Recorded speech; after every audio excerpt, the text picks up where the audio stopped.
Hello friends, welcome back to another episode, and in this episode I'll talk about how to consume a REST API from our CAPM or Cloud Application Programming Model backend service.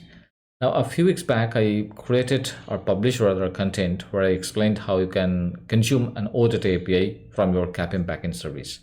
Now what is the difference between REST API and OData? If this question comes to your mind, yes, there is definitely certain differences. Like a REST API will not have a metadata kind of a features out of the box, which OData has. And also one more important thing is the querying capabilities that offers OData out of the box. Okay, so let's say you want to fit certain specific fields, you'll be using a $select. You want to limit down the data, you'll be using $top $skip. You want to expand kind of an entity from parent to child, you'll be using a $expand. Those kind of fundamental things available in OData or the feature, but it's not available in the REST API. To avail them, you have to write your custom code, right? If you're building your REST API using a Node.js or maybe a Python, whatsoever the language you're using, you have to write your own code to build those features. Now, I got a few requests where people wanted to know, like, is there a difference on how to integrate a REST API because they have just watched the integration of the OData aspects. So in this tutorial, I'll try to cover them. I'll make things a little simpler. I'll not make a lot of, API key, those kind of fundamentals, but I'll be using a JSON placeholder, which is very popular and free kind of a REST API that I'll try to consume within our CAPM service. So let's begin. So this is our JSON placeholder API keyframes, and if you just scroll down, you will find certain tryout features. They are trying to get certain to-dos task, and they want to fetch certain ID using the ID called one, and they get the response and they're doing a console log. So if you just run the script, you will get this kind of a response. Okay, so let's use this kind of an API endpoint to-dos. There are a few more other endpoints also that you can see in this resources. You can click on users, then you will see the JSON part of the response for the users. And similarly, yeah, to-dos what we are planning to use in this demo. There are similarly some other REST endpoints which you can also try out if you want. So I'm in now the VS Code, and let's create the application quickly. Let's check where I am currently. I am in the cap node folder, so let's get into the folder called cap rest, and yes, I am indeed in cap rest folder, which is the left side empty folder. So let's spin up the CDS init from the command line interfacing tool so that it will create the CAPM scaffolding quickly. CDS init, yes, indeed it creates. That's nice. Let's create one service file under the SRP folder, and the file name should be, let's say, to-do task .cds, right? So this is the service file that will create, available under SRV now. So let's create this service now.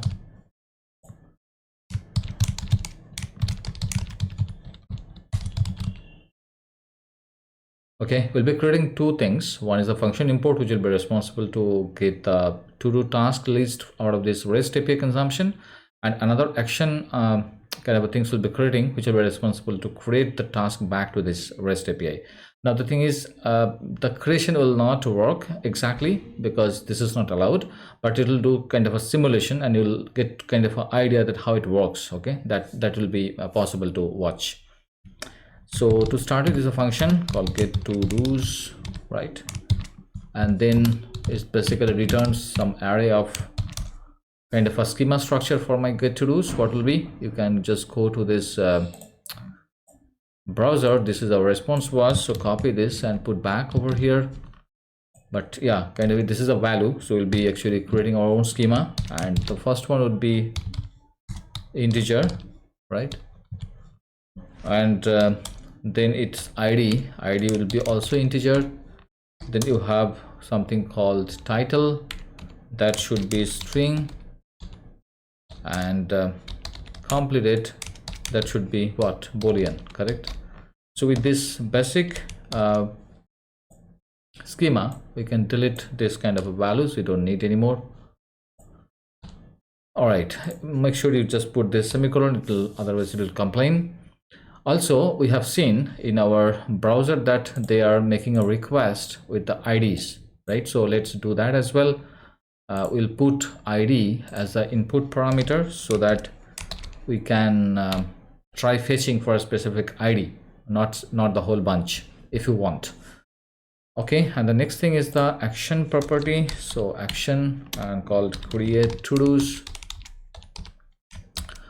It also returns similar sort of properties I'm expecting. All right, now during creation will not be required to pass this id values, because id will be generated by the framework, by the REST, the third party system that I'm thinking here, the JSON placeholder. Okay, that will generate id. All right, but what we need to pass, we need to pass this, of course, the user id. Type is sorry, it will be integer, of course. Then we have title, right? That should be type of string, and we need one more thing called completed. That should be type of boolean. All right, fine. So with this, I think we are in a good shape. So now to test it, let's before that install all the dependencies first, because in the package.json you'll be finding a few dependencies available. So after we install these npm models, what I'll do, we'll just spin up the CDS watch and we'll see that what's happening. Okay, just bear for a moment. Yeah, installation is over, and let's run call CDS watch. I think I have not saved this one, so let's save it. That is a mistake. Auto save feature is there.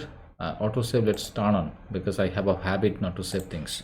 So CDS watch, W is the short form for watch, and it is basically, I'm still in the service folder, and we have to I have to remove back. So cd dot so that I am back to caprest. Now should be good to run CDS watch, and now it works. That's fine. So let's click on this localhost, and yes, it is available. So click on this to do task.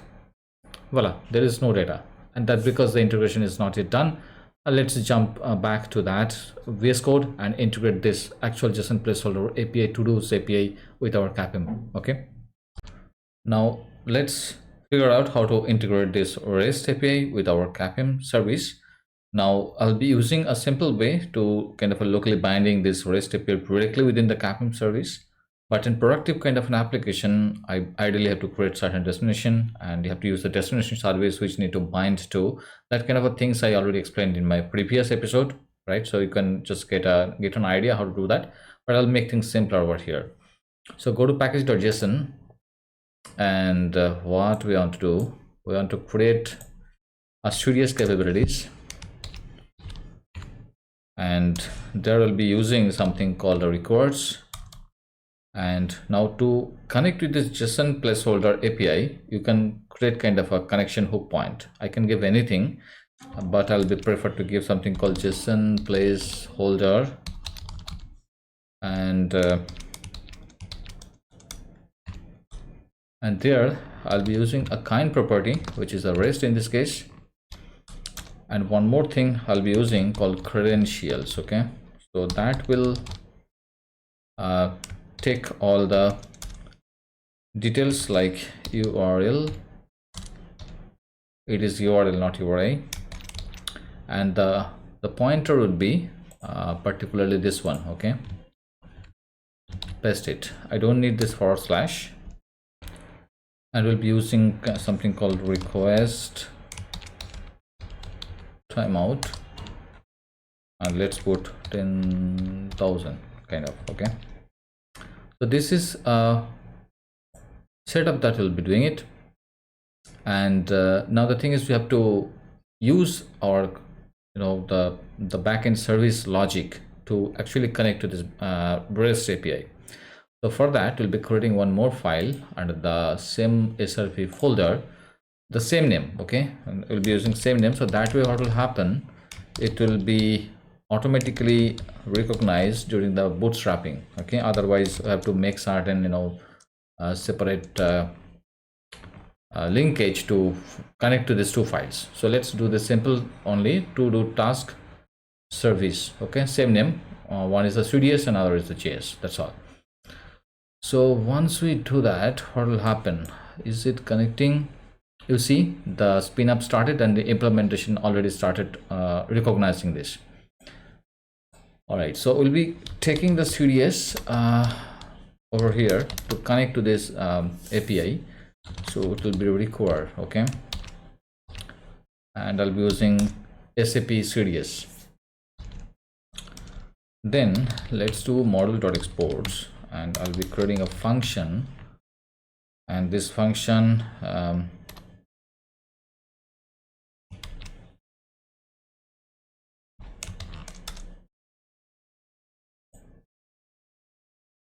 so here what we're going to do, we're going to connect to this JSON placeholder which is pointing to the REST API, okay, and also we need to do certain things like the data that we're receiving.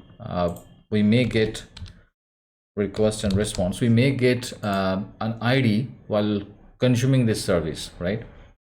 So that's why we have to do kind of this dot on, and in this event what we need to bind to, we have to bind get to do's, right? So this is the kind of a function import. When that someone will request, this particular event handler will hit, and will be creating an arrow function to implement how it will behave. And before that we can do one thing, let's call API connect, and we'll be using cds.connect.to, and we'll be using JSON placeholder, okay. So this JSON placeholder, as you can already recall, this is what I'm trying to link to, so that it is connecting by this SDK. So CDS connect to this. So API connect is actually pointing to my API connection, and through which I'll be able to consume the data. So what will happen, let's make it simple. Like if the request data contains the ID part, then what will happen, the endpoint will be endpoint / that ID, otherwise it will be the normal endpoint. So let's do kind of a constant endpoint. So it will be request dot data dot ID. If this value is there, correct, then what will happen, the endpoint would be todos / then use the JavaScript text literal, it will be request dot data dot ID, correct. So this is what will be our endpoint. Otherwise it will be simple todos, kind of a endpoint that we've built out, and now we have to make a request too. So for that I'll be using this API connect, and then we'll be use that transaction. By the way, one thing we have to make sure that this CDS connect will return a promise, so we have to put an await there. That means this function has to be async capable, right? And also when we make a request with this transaction, we can put a get call, and we'll be actually calling this endpoint, and let's put it as return statement so that it will return the response, and it will be again an await, and we'll put this one as async. All right, so I think it's pretty simple. So first I'm connecting the hook. Yeah, I don't know what's going on. One second, lots of things happening. Let's go down at the end. Yeah, it is creating certain problem. They are saying cloud SDK resilience, certain node modules that it needs to we need to install. That will do soon, but let's quickly understand what we're doing here.